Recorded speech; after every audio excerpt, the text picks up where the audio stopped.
Okay, now be honest. When you first heard other physicians talk about coaching, did you roll your eyes a little? Same.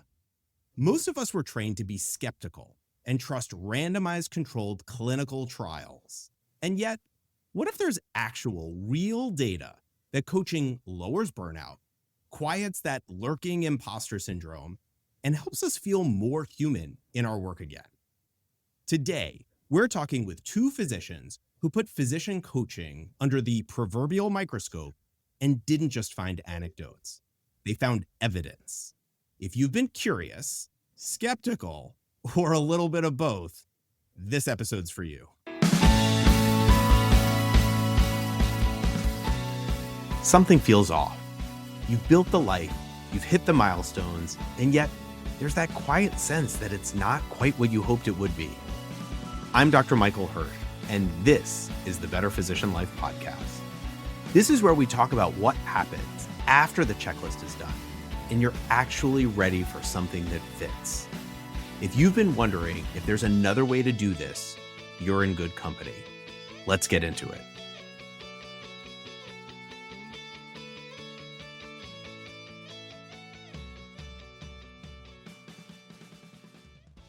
Well, hey, everyone, and welcome to another episode of the Better Physician Life podcast. Thank you so much for being here today.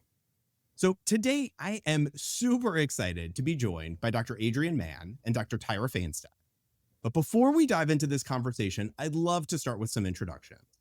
So Dr. Mann is a hospitalist at the Rocky Mountain Regional VA, and Dr. Tyra Fainstad is a primary care physician and resident clinic director at the University of Colorado.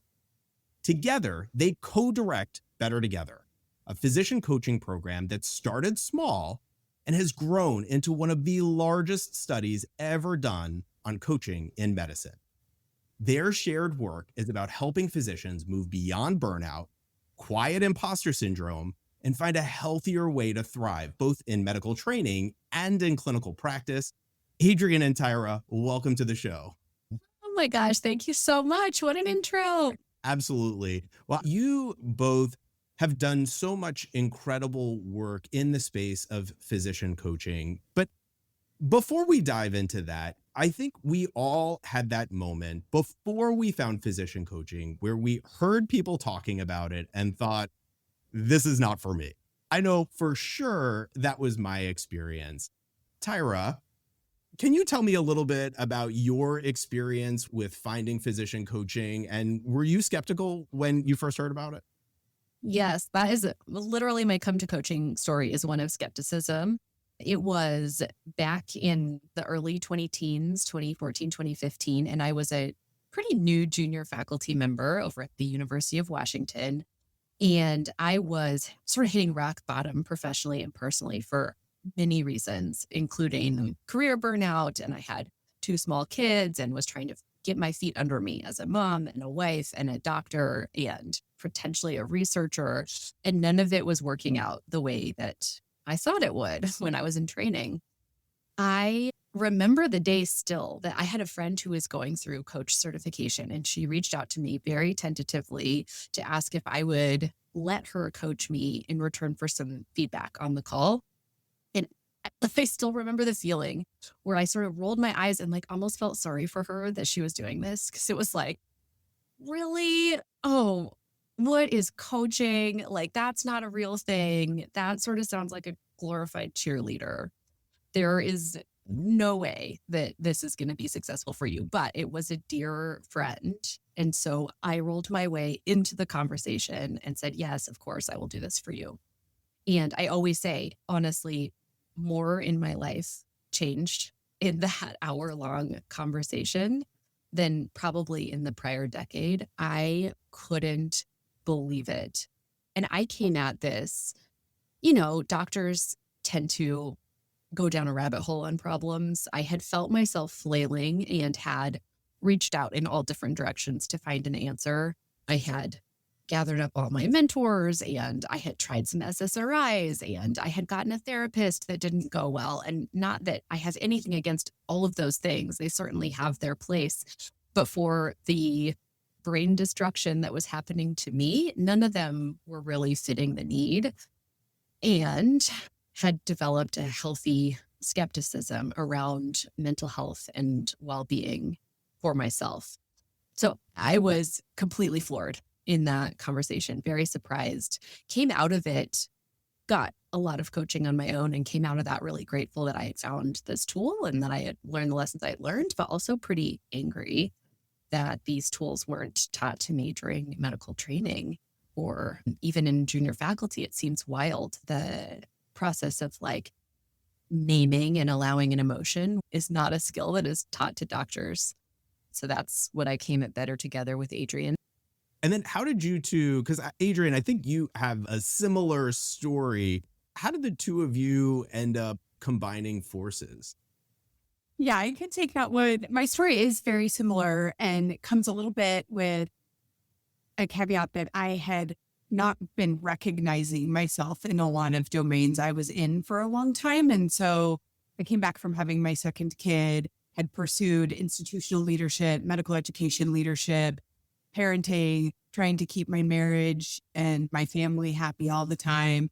And I didn't recognize myself really in any of the work I was doing or also in my body. So I came to coaching primarily through a group of women physicians who were trying to lose weight. And I learned about how understanding my mind and my reasons for eating transformed my relationship, not only with food and my body, but also with everything else in my life. So I started as a skeptic also, but then through, I think, kind of desperation came to coaching. I consumed hundreds of hours of podcasts like yours, and then finally made some substantial investments in myself and changed my life. Tyra and I were going on that journey right around the same time. And we have a mutual friend from medical school who said, you guys are doing the same thing. And this was right when Tyra was about to move back to Colorado from Seattle. And so we set up a meeting and we said, do you know this person? And do you know that person? And have you listened to this podcast? And are you also going to get certified as a coach? And I had written a grant, an internal grant here at the Department of Medicine, and Tyra had gotten an award through SGIM. And so we kind of combined those forces to use those resources to build Better Together. And it's just the most rewarding and fulfilling professional effort I've ever had. And so it just was the stars aligning. Yeah. And so, I think it's important to remember our skeptical selves, because for sure, this is my story as well. I remember, tuning into a group coaching call, signing off and being like, no way, right? This isn't for me. And then subsequently leaning into the discomfort of, if I don't do this, my life doesn't change, right? If I don't try to do something different than what I'm currently doing, then I just am going to keep getting the same result, which is my current life, which I was great, but I wasn't super happy in. Yep. And so I always try to bring myself back to that skeptical person, because I can imagine there are physicians that are listening to this and being like, yeah, this is 3 doctors who found physician coaching and now they're talking about it from their current standpoint. But is this really going to work for me? And what I love about the work that both of you have done is that it doesn't rely on the anecdotes of individual doctors on their experience with physician coaching. The two of you have taken it to the next level. I'd love for you to tell us more about the work that you've been doing over the last couple of years. Oh my gosh. It's such a wild experience every time we talk about the last 5 years, because there's just no way myself 5 years ago could have predicted the amount that we have grown.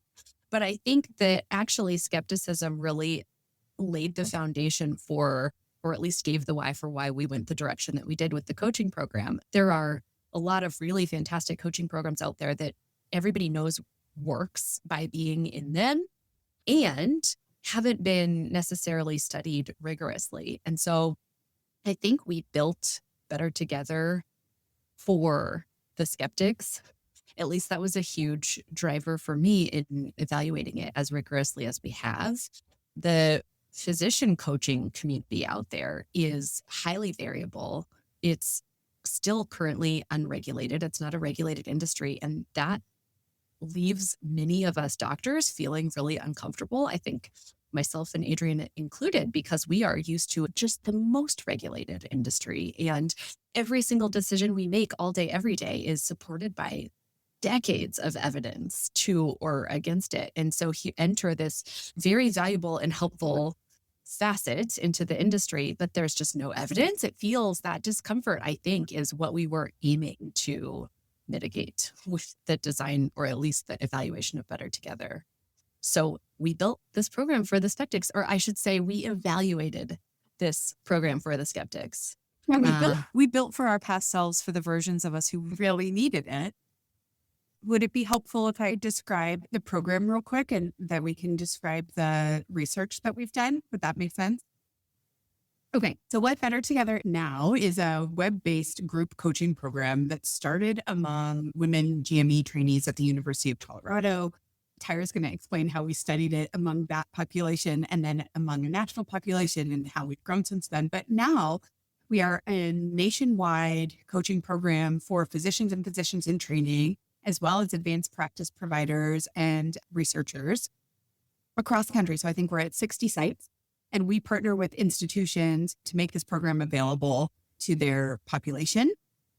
And folks can opt in to the program, which runs twice per year. It's 4-month cohorts and includes a bunch of different coaching opportunities, live group coaching calls, like Michael, what you described earlier. We have some one-on-one coaching opportunities, some self-study materials, and written coaching on our membership site. And what's really cool is all the participants get to join anonymously and confidentially. So their site never hears, oh, Dr. Jones participated in Better Together and they complained about this or that. No, folks can come and bring any challenge, professional, personal, or anything, and get coached on it here confidentially in Better Together.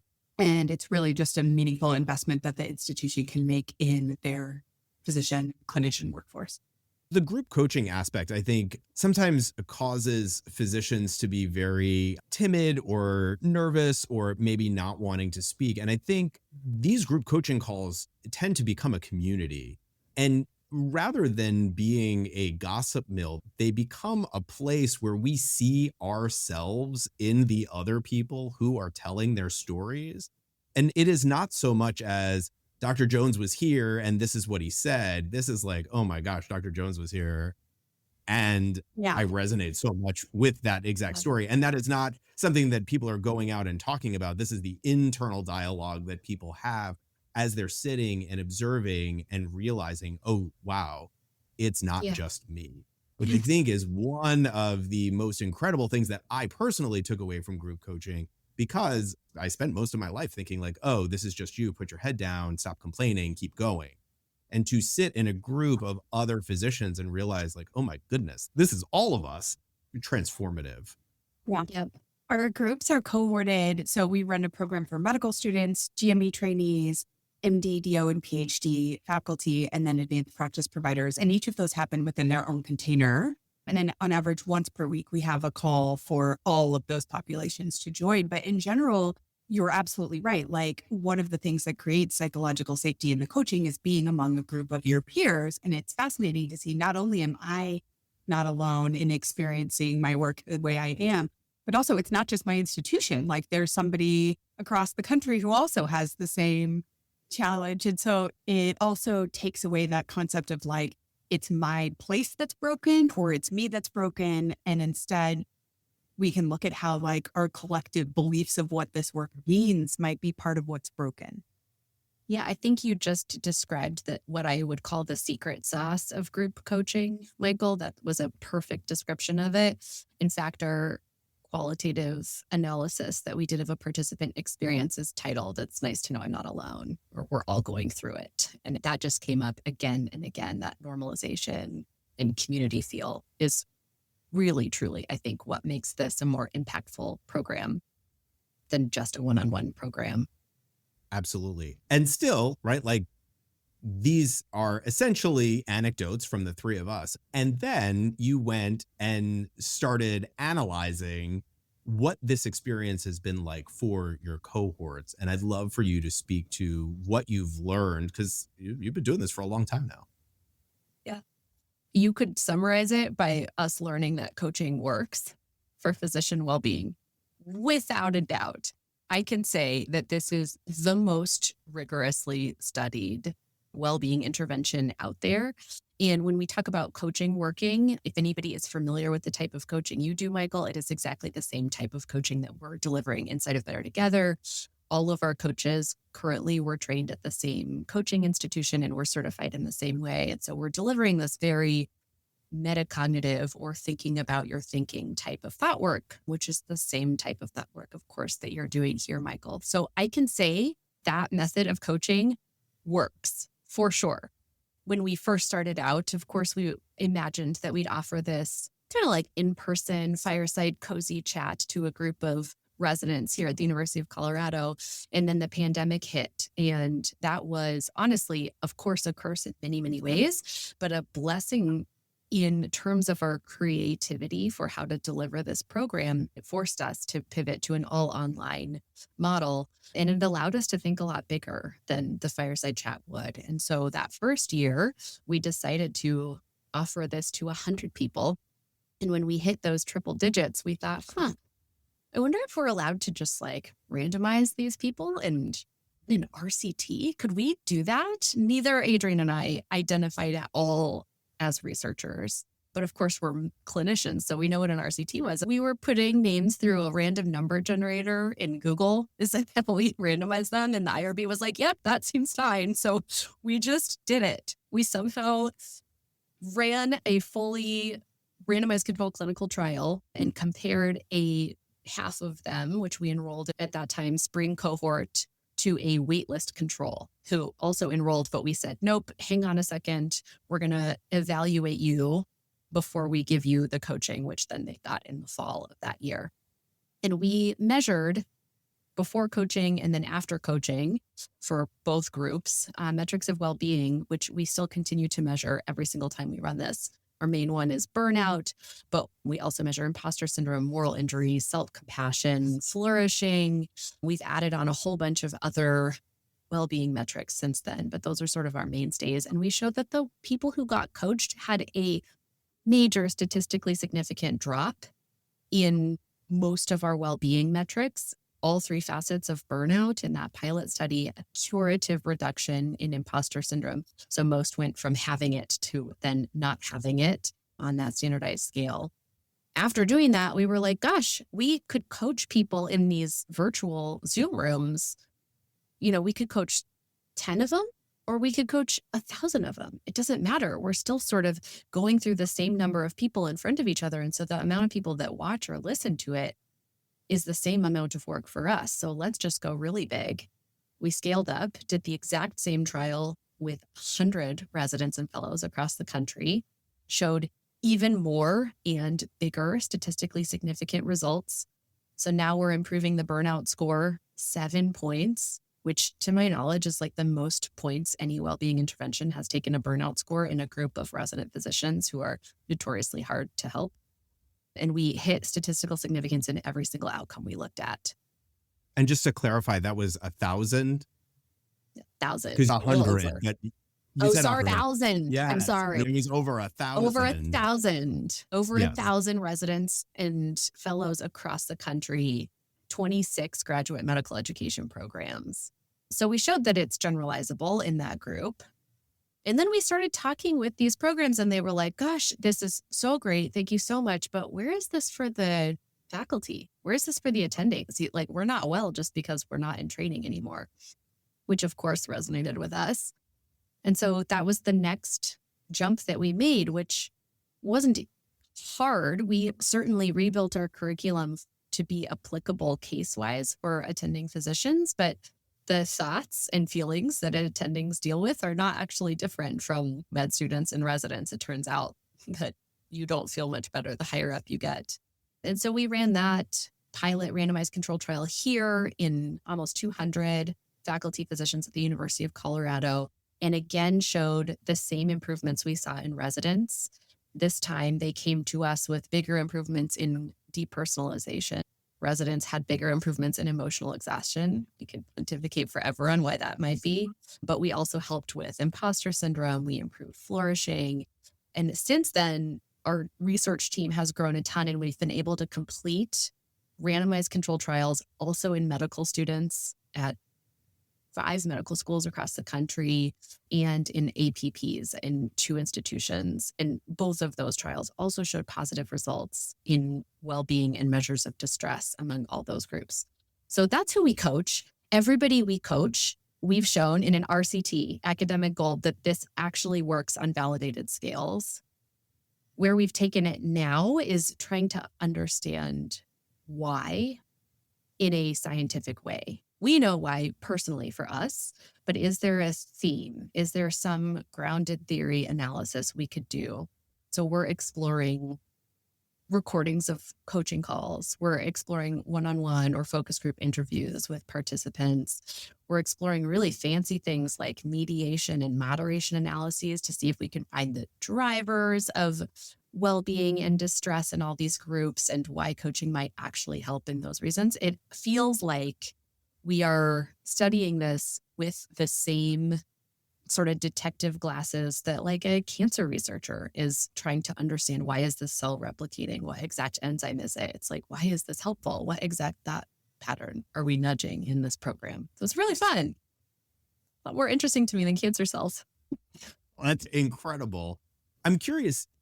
So I understand this is an ongoing, evolving body of research. And is there anything that has jumped out at you as you've continued to do this work? Yes, physician coaching works. And were there unexpected findings or things that you've uncovered that have been a little bit surprising to you? Yes. I'll just also say for any listeners out there that are getting ready to fast forward through this because it's so researchy, that I also hated research when I started this. Like, I thought it was a necessary evil to function in academia. I wanted to do the bare minimum of it to make my higher ups happy and would never have listened to a research podcast. And when you find the right topic to be passionate about, my mind has completely changed on that. I feel so interested and excited and curious and energized towards this work. And so if anybody feels like they want to dip their toe in it, my email will be in the show notes. Let me know.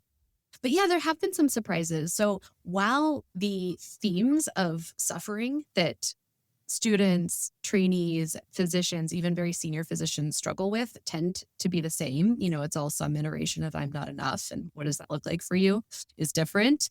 What we're able to do with coaching is slightly different in those groups. And so actually, it turns out that medical students are now currently at baseline much less burned out than they have been before and than their resident and faculty comparators. This is kind of true across national surveys.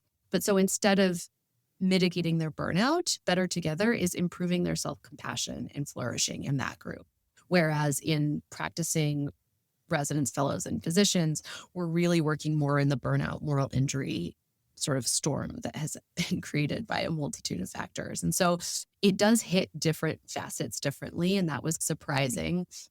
I'll let Adrienne say what she was surprised about before I start talking about my current obsession. Okay, cool. I think what I'm surprised about, and Tyra didn't mention this when she was talking about our largest RCT, the big GME study, was that the number needed to take somebody from burnout or imposter syndrome, being present to being absent, is only 10 participants. So only 10 people needed to participate in Better Together to take one person from being burnt out to not burnt out, just like a really, really low number needed to treat.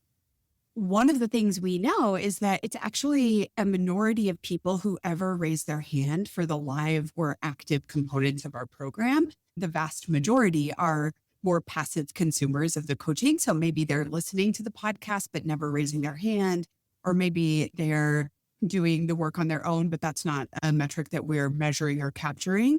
And so one of the things that I'm really surprised by is I know that I get a lot out of coaching by raising my hand and having a conversation, but the number needed to treat, and I think the scale of the impact we had and the measures of distress and well-being show us that you don't have to be one of the tiny minority of people who raise their hand in order to get an impact, that you can be a passive participant in coaching, you can listen to it or just read the email and still have transformation in your relationship with work and your thinking around these things.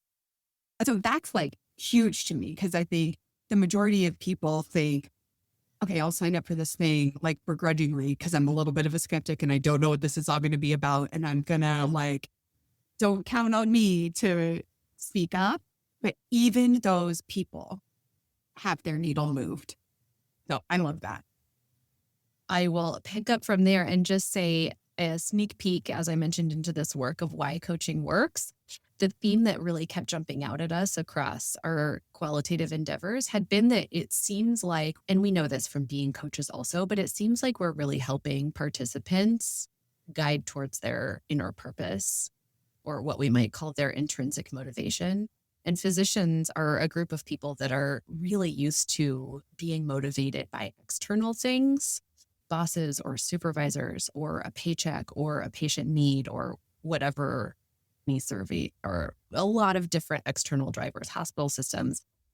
And we know that feels bad. And it's also not sustainable. What I didn't know before I came into this is that having a only extrinsic motivation focus is a direct driver of burnout. And so the more we have explored helping people identify and fuel their own intrinsic motivation, the better they seem to get. And it seems like this method of coaching that we all do, that we all employ, is particularly good at doing that. And so this all falls under an umbrella of really old theory of well-being and learning called self-determination theory, and helping any humans become more self-determined or more intrinsically motivated also helps them flourish, helps them have greater well-being. And I think that's what we're doing. A lot of the coaching is around unveiling areas where we thought we had no agency or autonomy in our lives, and helping people see where they actually do. And it's just their thinking getting in the way, or we think we're not like anybody else and we're kind of falling into a martyr thought pattern. And all we're doing is unveiling through all the things Adrienne just said, how we're actually just like everyone else. And then the third facet of this is maybe the most impactful. A lot of people come to us feeling like they're incompetent or inadequate. And a lot of what we're doing is addressing those really strong inner critics and helping find the thought errors inherent in any inner critic that tells you you're kind of worthless and not adequate compared to everybody else, and helping them reframe those thoughts, or at least bring some awareness to them as not reality.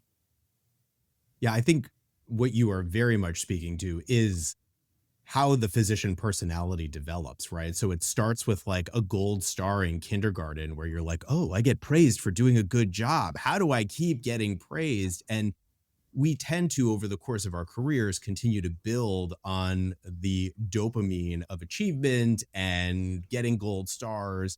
And as we lean into that kind of external motivations, we build a life that doesn't always feel entirely like our own. We kind of lose track with who we wanted to be, who we thought we could be. And I think for physician coaching, for me, has helped me to reintroduce myself to myself, which sounds very woo. I hear it. And I think if you don't allow yourself to take a step back and really see where your motivation's coming from and what do you really want, you can't really create it, right? There's no way to do it without actively doing it. And I think that physician coaching gives us the space to do that. And then the other piece that you were just talking about was that inner critic. And I know in my own coaching, my personal coaching that I have received, and in the coaching that I do with physician clients, that inner critic can be the loudest thing we hear all day. And I know that in this work, self-compassion is a critical piece in helping people to see, like, it's okay, like, to quiet down that inner critic. Talk to me a little bit about what you have found in terms of self-compassion and the work that you're doing with physicians. Physicians don't like to be told that they need more self-compassion. So 100%. we found that if you lead with that, it really can provoke people putting their guard up. So we don't usually lead with, hey, you need more self-compassion. But what we try to do is bring some awareness to the inner critic, try to understand where the inner critic is coming from, why they might have developed the voice they have, why they might have developed the urgency that they have. Try to do a lot of work of understanding that part. And usually the inner critic is protective. The inner critic wants them to succeed. But the inner critic, when it has the megaphone, is the driver of perfectionism, imposter syndrome, like often disconnection from their values, right? The inner critic drives them to do things that are often in contrast to what they really, truly want. And so in our coaching, we don't lead with this is self-compassion work, but we lead with those conversations of like, let's get to know that part of you. Are there other parts that need a seat at the table? What do we need to say to the inner critic to help them share the megaphone? And through that is the process of building self-compassion, understanding oneself more deeply, having patience and grace for those parts that are upset or those parts that need additional like TLC. And through that, it turns out that's the like Trojan horse for building the skill, which I think it is. It's a skill and a practice of self-compassion versus what we all had rehearsed for decades and decades, which is the skill of like kind of self-flagellation, choosing the hardest thing, competing the most for it, like being deficit focused in our lens towards ourselves, being in competition with others and ourselves. And so it really is right-sizing the inner critic with the rest of the other voices. Yeah. And it's so particularly hard in physicians because we have glorified the self-flagellation. We've been taught over really like it's been building for centuries, our physician culture that glorifies overworking and a bit of martyrdom and being the hero and almost a deity-like figure. And so it's tough to unwrite that belief. That isn't necessary for us. The inner critic feels very near and dear and possibly like the thing that is saving us or keeping this whole house of cards up. In fact, one of the most widely published physicians that has studied self-compassion, Dr. Mickey Trockle, has changed the word self-compassion because he was finding that it wasn't lying well with physicians and the readers. And so playing around with different words like self-efficacy and all of these other sort of adjacent terms. But if you have a conversation with him, he's like, no, what I'm talking about is self-compassion. It's just doctors don't want to hear that because we're actually scared to get rid of the flagellator. Like everything will come down and self-compassion is this like becomes almost a threat. When really what we know and what you brought up is that the inner critic, of course, is driving this imposter syndrome or this belief that we are inherently not as good as everyone else around us. In fact, what we proved just recently, one of our coaches, Dr. Kana Kornsawad, published a paper in the Journal of General Internal Medicine looking at the relationship between imposter syndrome and our other outcomes. And the most significant inverse relationship that she found was that the more self-compassion you have, the less likely you are to have imposter syndrome. It is a direct, significant relationship where the other ones are not direct and kind of muddy. These are so clear that if you can build this hard skill of self-compassion, that inner critic and your imposter syndrome will quiet. We know that to be true. And I'll offer, this sounds like a huge undertaking, right? Like this sounds like, oh, I must develop this like tremendous self-compassion practice. And sometimes for me, the simplest thing I can do is rationalize that any other gastroenterologist in the same exact predicament would feel the exact same way, right? If they were doing a colonoscopy and lost sight of the polyp, or if they were handed the wrong tool that they had asked for, or if the thing that they were requesting couldn't be found, or any of those things, these are real life examples of the things that come up. And I might, without wearing my coaching cap, get really frustrated or upset, or why is this always happening to me? Which is 100% how I showed up in a previous version of myself, right? And when I can remind myself, like, of course I'm frustrated. Anybody else would be frustrated in the exact same situation. A surgeon having their knot cut after they just finished tying it, a patient being 20 minutes late, any other physician in the same situation. And this is the easiest pathway to just a little bit of self-compassion that can totally turn your day around. And if you can just find a little bit of that, you don't have to call it self-compassion. You can call it whatever you want. And if you can find it, it really transforms your day. I mean, Michael, what you were just describing is really good friendship. It's like what you would say to somebody who was your friend is you would say like, oh my gosh, anybody would feel that way if that happened to them or if this was the thing. But we don't have, at least most of us haven't practiced building that same relationship of friendship with ourselves. And so it's turning into the friend that you would be to other people, that you are to other people, but just for you.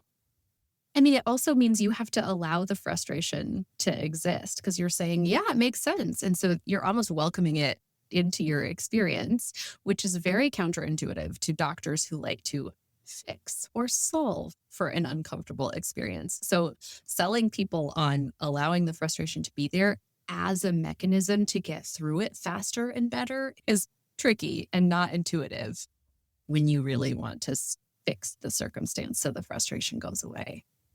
And this is 100% where the coaching comes into place, right? Yeah. Because this work is intuitive and not natural, right? Like this Yes. isn't the pathways that have been laid in our brains and how to do things. And I think that is really genuinely where the power of coaching happens. And I have this discussion with my physician coaching clients, which is, you are going to come here. We are going to have a discussion. You are going to resist it. You're going to go out. You're going to try it. It's not going to work. You're going to come back. We're going to talk about it. I'm going to give you something else that you're going to try. You're going to try it. You're going to resist it. And it comes in iterations. And in each iteration, we get a little bit closer to showing up how we want to be showing.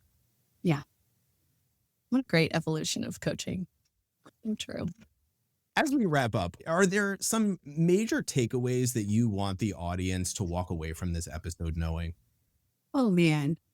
Okay. Even if you're skeptical, you could dip your toes in and you could be fly on the wall and still get something out of it. So I hope you take that away. And I hope you also take away that the more you engage, the more you get out of it. We think that's also true. Oh, man.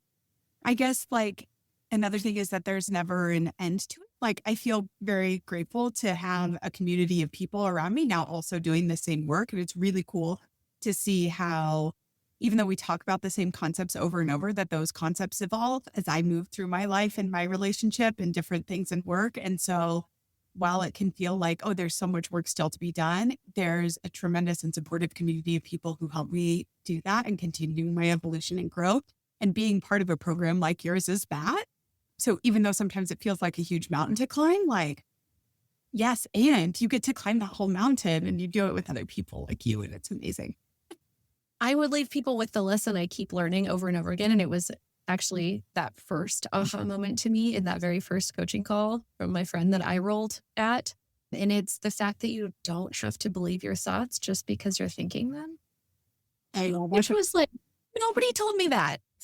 Excuse me? I thought I'm obligated to believe myself because I've got my brain, and you just aren't. And so even if you have a thought like, there's no way my life can get better, which is a thought that I commonly have, and then I'll list out all the reasons everybody else is making my life really hard. Actually, just remembering that just because I'm thinking this doesn't mean I have to believe it creates the whole world opens up. And that's the lesson that I learned again and again in coaching. So if anyone's having a thought out there that doesn't feel good, I give you permission to just not believe it.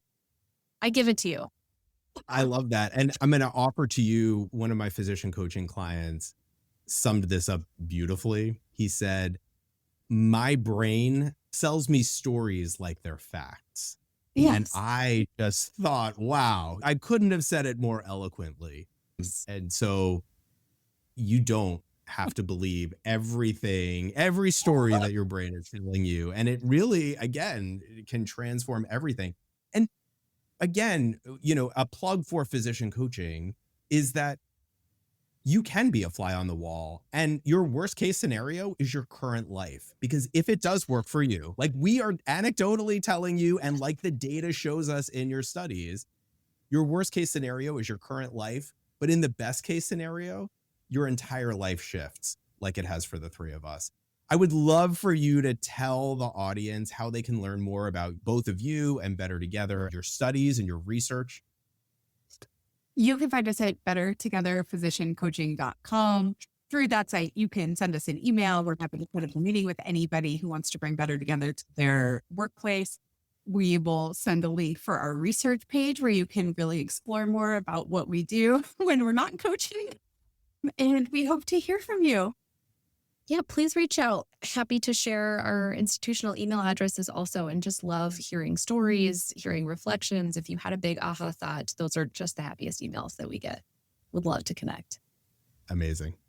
Dr. Adrienne Mann, Dr. Tyra Fainstad, thank you both so much for being here today. Love chatting with you as always.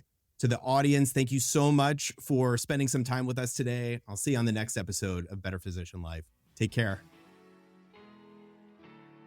Thanks for listening to the Better Physician Life podcast.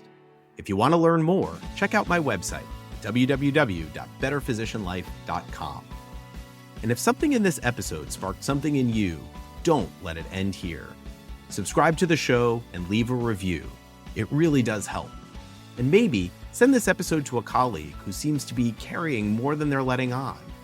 This isn't just a podcast. It's a space for real change, and your voice helps amplify it. Take care, and I'll catch you on the next episode of Better Physician Life.